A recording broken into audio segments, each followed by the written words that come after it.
အားလုံးပဲမင်္ဂလာပါကျွန်တော်ကတော့ညံ share မှာအစီအစဉ်တင်ဆက်ပေးနေတဲ့ထပ်ပိုင်းပဲဖြစ်ပါတယ်အခု AI နဲ့ခက်စားထားတဲ့ခေတ်ကြီးမှာဒီလိုဗီဒီယိုလေးတွေပေါ့နော်အဲ့လေးတွေက YouTube နဲ့ TikTok မှာတော်တော်များများတင်လာတာတွေ့ပါတယ်အဲ့လေးဘယ်လိုလုပ်ရမလဲမသိတဲ့သူတွေအတွက်ကိုကျွန်တော်ကဒီနေ့DC နဲ့ Leonardo.ai ဆိုတဲ့ software လေးနှစ်ခုကိုအသုံးပြုပြီးတော့လုပ်ပြပေးသွားမှာဖြစ်ပါတယ်ကဲဒါဆိုရင်တော့ဗီဒီယိုလေးကိုကြည့်လိုက်အောင်ဗျာအရင်ဆုံးကျွန်တော်တို့ဒီ DC ဆိုတဲ့ software တွေကိုဝင်ပါမယ်ကျွန်တော်ဒီမှာသူ့ကိုကျွန်တော် prompt ရေးခိုင်းမယ်ပေါ့နော်ဘာရေးခိုင်းမလဲဆိုတော့ကျွန်တော်တို့ဗီဒီယိုထုတ်ဖို့အတွက်ကျွန်တော်တို့ဒီမှာမြန်မာလိုပဲရေးလိုက်ပါသူနားလဲပါတယ်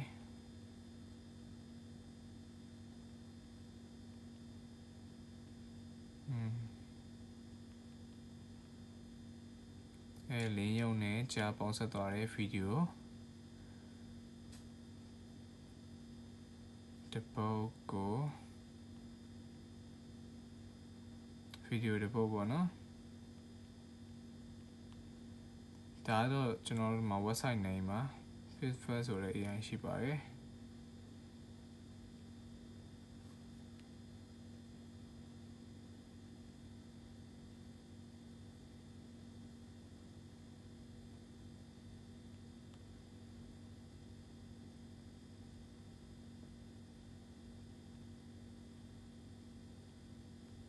ဒီလိုလေးရေးပေးလိုက်ပါ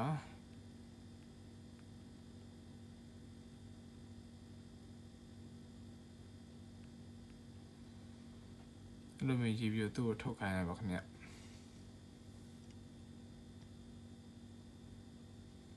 ဲ့ဆိုမိတ်ဆွေကဒီမှာခဏစောင့်မယ်ပေါ့နော်ဒါဆိုခဏစောင့်ပေးလိုက်ပါမိတ်ဆွေကဲခဏလောက်စောင့်ပေးလိုက်ပြီဆိုရင်ဒီမှာကျွန်တော်တို့ pro example ဆိုပြီးတော့ဒီမှာသူအင်္ဂလိပ်စာပိုက်တွေနဲ့ထွက်လာမယ်ပေါ့နော်အဲ့လိုကျွန်တော်တို့က copy ယူပြီးတော့ကျွန်တော်ဟို Fitful ဆိုတဲ့ Fitful AI ဆိုတဲ့ website ထဲမှာသွားထည့်ပြီးတော့ဗီဒီယိုလေးထုတ်ရမယ်ပေါ့နော်ဒီမှာသူထုတ်ပြပေးတဲ့ထဲမှာမိတ်ဆွေက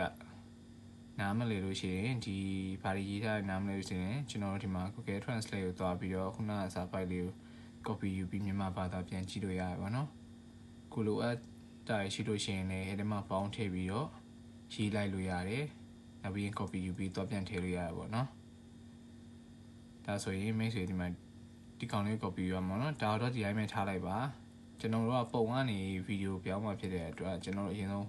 Leonardo.ai မှာပုံထုတ်ဖို့အတွက်ကျွန်တော်တို့ prompt ထပ်ပြီးတော့ရေးခိုင်းပါမယ်ဒါဆိုရင်ကျွန်တော်ဒီမှာလင်းရုံနဲ့ကြာပေါင်းဆက်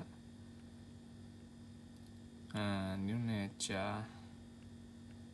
ပေးခြင်းရှင်ရနေတဲ့ပုံကို Leonardo.ai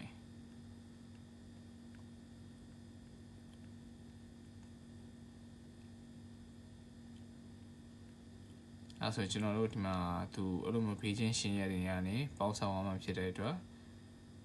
အဲ့လိုဗီဒီယိုလုံးမှဖြစ်တဲ့သူဒီမှာကျွန်တော်တို့ဖေးချင်းရှင်းတဲ့ပုံလေးကို Leonardo.ai မှာထုတ်ဖို့ prompt ရေးခိုင်းလိုက်မယ်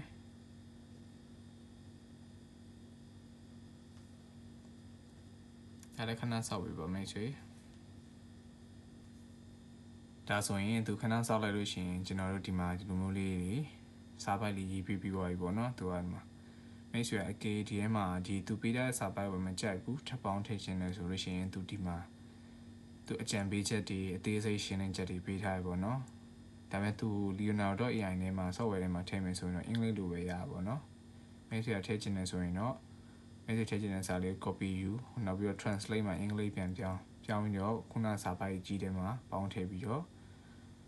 တွားပြီးတော့ကျွန်တော်ဟိုလုပ်လို့ရတယ်ပေါ့နော်တွားပြီးကိုလိုချင်တာလေးတွေပေါင်းထည့်လို့ရတယ်ဒါဆိုရင်အရင်ဆုံးကျွန်တော်တို့ပုံထုတ်မယ်ပုံထုတ်မှာဖြစ်တဲ့အတွက်ဒီကနေစပြီးတော့ဒီမှာဒီထီကိုကျွန်တော် copy မှာဖြစ်တဲ့အတွက်ဖိထားလိုက်ပါစာလေးကိုနောက်ပိုင်း selected ဆိုတာလေးကိုနှိပ်လိုက်ပါနှိပ်ပါရင်ကျွန်တော်ဒီမှာအဲ့ကနေစပြီးတော့ကျွန်တော်ဒီမှာဒီထီကိုဒီ hyper နဲ့စပြီးတော့ဒီထီကိုကျွန်တော်တို့ copy ယူလိုက်ပါ ဒါဆို copy ယူလိုက်ပေါ့နော်ကျွန်တော်နောက်ပြီးအလင်းနဲ့ပဲတစ်ချက်ထွက်လိုက်ပါထွက်ပြီးကျွန်တော်ဒီမှာ leonardo.ai ဆိုတဲ့ software တွေကိုဝင်ပါမယ်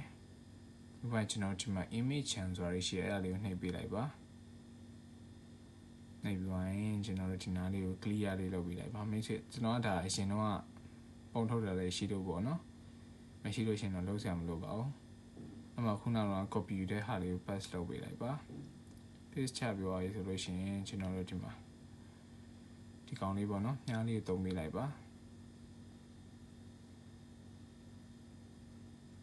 တုံးမှဒီမှာသူပုံနေထုတ်ပေးနေပေါ့နော်ခဏစောက်ပေးပါ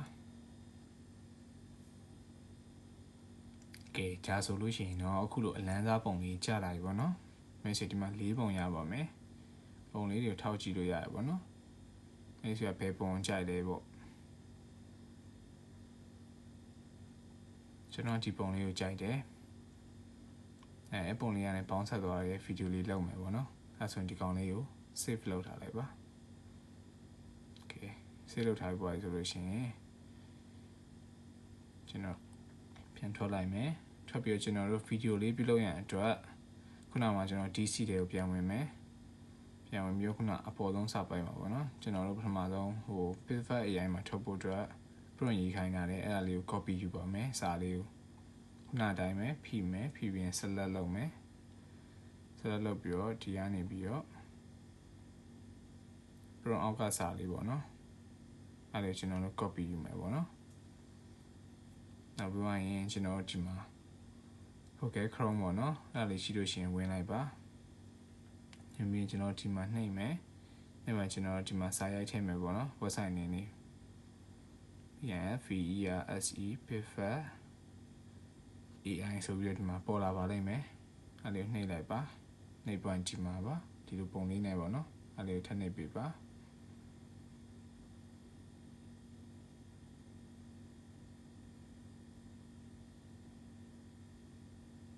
ထပ်နှိပ်ပြီးသွားပြီဆိုလို့ရှိရင်ဒီမှာကျွန်တော်တို့က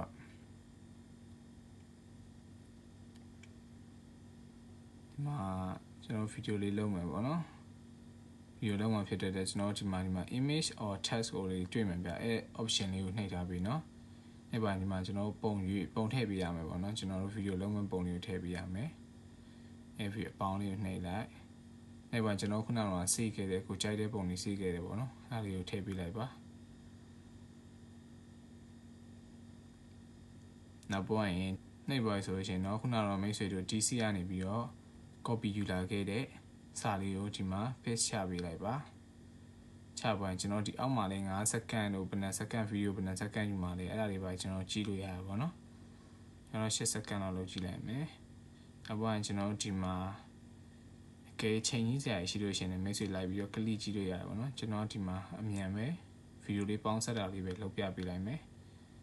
အဲဆိုရင်ဒီမှာ message ရဲ့မှာရွေးပွားဆိုရင် create ဆိုတာလေးတွေ့မယ်ပေါ့เนาะအဲ့ဒါလေးကိုနှိပ်ပေးလိုက်ပါ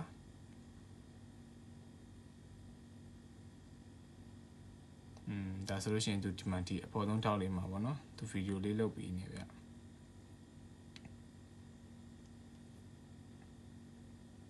ဒါဆိုလို့ရှိရင်မိတ်ဆွေလုပ်ပြီးသွားပါပြီအဲ့လေးကိုကြည့်လို့ရပါတယ်နှိပ်ကြည့်လိုက်ပါ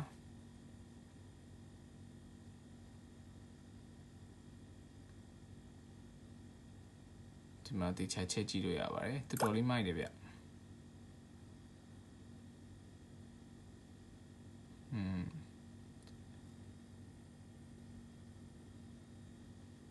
ကဲဒီကောင်လေးကိုသိမ်းမယ်ဆိုလို့ရှိရင်ကျွန်တော်တို့ဒီမှာ download ဆိုတဲ့ button လေးရှိတယ်အဲ့ဒါလေးကိုနှိပ်ပေးလိုက်ပါ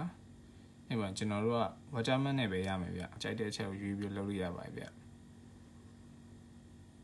ကဲဒီနေ့ဗီဒီယိုလေးကတော့ဒီလောက်ပါပဲเนาะ